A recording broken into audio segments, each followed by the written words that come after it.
आदेश जय महाकाल। क्या तुमने कभी सोचा है कि एक ही मंत्र किसी के लिए साक्षात अस्त्र बन जाता और किसी के लिए सिर्फ जुबान की रट।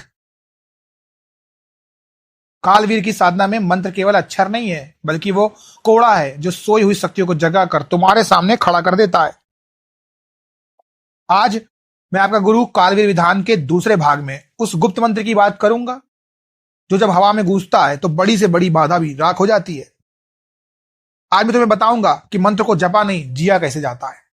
अगर तुम्हारी पुकार में वो वजन है जो नाभि से निकलता है तो कालवीर को आना ही पड़ेगा।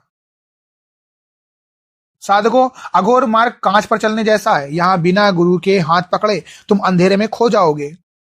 और तंत्र कोई खेल नहीं है, ये तो खुद को मिटाकर महादेव होने का मार्ग है। आप अपनी साधना से जुड़ा कोई भी सवाल नीचे कमेंट में पूछ सकते हैं। मैं हर दिन 5 विशेष साधक जो कमेंट मुझे लगेगा कि सबके लिए है, उनसे रिलेटेड जवाब दूंगा और अपने व्हाट्सएप चैनल पर दूंगा। अपने कमेंट पूछिए, क्या पता महादेव ने आपको ही चुना हो। साधकों, कालवीर का मंत्र साक्षात महाकाल की हुंकार है। जब तुम ह्रीम या फड़ जैसे बीजों का उच्चारण करते हो तो तुम्हारे भीतर एक ऐसी रगड़ पैदा होनी चाहिए जो तुम्हारे आज्ञा चक्र को झकझोर दे। ये मंत्र तुम्हारे संकल्प को सीधे उस जगह पहुंचाता है जहां कालवीर का पहरा है। याद रखना, मंत्र को सिर्फ गले से नहीं, नाभि की गहराई से निकालना है। बहुत से लोग कहते हैं कि हमने लाखों जप किए पर कुछ नहीं हुआ। भाई, तुमने ताला तो देखा पर उसकी चाबी उत्कीलन नहीं लगाई। ऋषियों ने इन प्रचंड मंत्रों को किरित कर दिया है ताकि कोई अधर्मी इनका गलत इस्तेमाल न करे।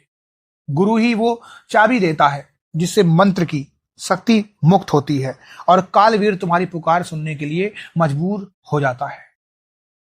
कालवीर साधना में जबकि एक निश्चित संख्या होती है जिसे पूरा करना अनिवार्य है।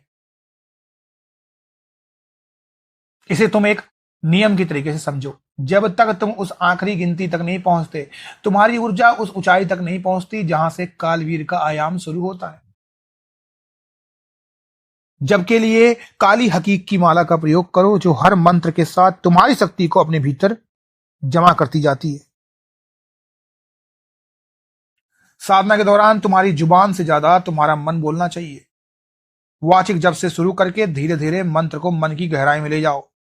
जब मंत्र तुम्हारे खून में दौड़ने लगेगा तब तुम्हें बाहर की आवाजें सुनाई देना बंद हो जाएंगी और कालवीर की पैरों की जो पदचाप होती है वो सुनाई देने लगेगी।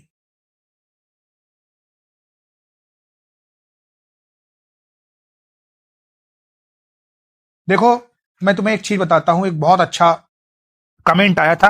मैं हर कमेंट को देखता हूं, भले सबका रिप्लाई न करूं क्योंकि आगे आने वाले समय में मेरे लिए पॉसिबल भी नहीं होगा कि 5-5 हजार कमेंट आए मैं सबका रिप्लाई करूं, लेकिन मैं देखता सबको हूं।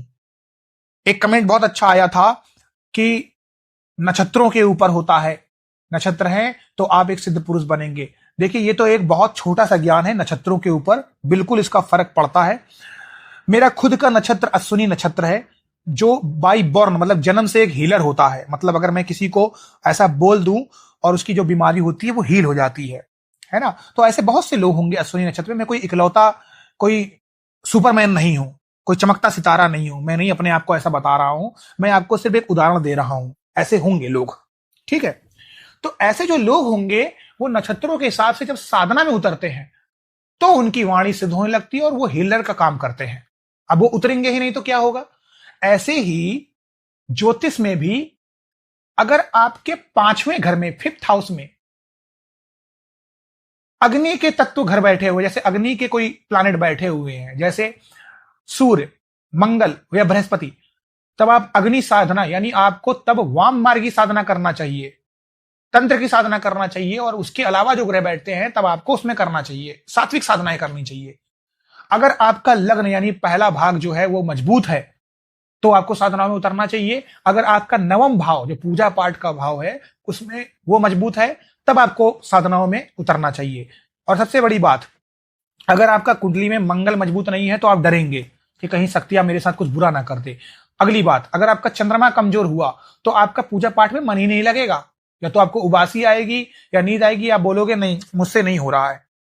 और अब सबसे बड़ी बात, अगर आपका बृहस्पति साथ नहीं देंगे तो पूजा फलित नहीं होगी, क्योंकि बृहस्पति क्या है? भाग्य है, भगवान है, साक्षात नारायण है, बृहस्पति गुरु है, गुरु सबसे बड़ा शब्द गुरु। ठीक है, तो बृहस्पति का प्रबल होना बहुत जरूरी है। जिन लोगों का कुंडली में बृहस्पति कमजोर होता है ना, वो लोग अपने गुरुओं से कुतर्क करते हैं, गुरु को कुछ समझते ही नहीं है वो। ठीक है, उसके बाद हम आते हैं किस पे? उसके बाद आते हैं, अगर कुंडली में आपका राहु मजबूत है, राहु मजबूत है तो आप तंत्र के गूढ़ रहस्यों में चले जाएंगे। अगर आपका बुद्ध मजबूत है तो जो आप बोलोगे वो वाक सिद्ध होगा, वाणी आपकी सिद्ध होगी, आपके मंत्र तुरंत काम करने लगेंगे। तो ये है पूरा खेल कुंडली का। तो इन्होंने जो स्वामी ने बोला था, मुझे कमेंट बहुत अच्छा लगा, मैंने रिप्लाई नहीं किया, लेकिन बोला बहुत अच्छा था, कमेंट मुझे बहुत अच्छा लगा, अच्छा बोला था। तो मुझे लगा कि आप तक भी ये ज्ञान पहुंचना चाहिए। तो ये होता है नक्षत्रों का, लग्न का, ग्रहों का पूरा खेल होता है, और आपके पुनर्जन्म का। आपकी कुंडली ये बता देगी कि पुनर्जन्म में आप एक साधक तांत्रिक थे कि नहीं थे।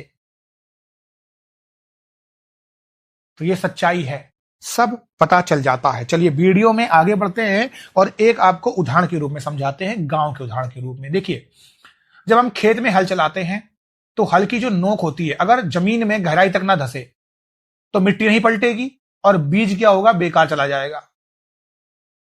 तुम्हें बैलों पर और हल की मुठ पर पूरा जोर लगाना पड़ता है।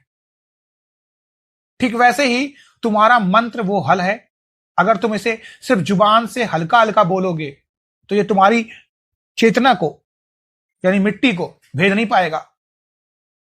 जब तुम नाभि का जोर लगाकर मंत्र को गहरे उतारोगे तभी सिद्धि का बीज अंकुरित होगा और कालवीर की शक्ति का फल तुम्हें मिलेगा।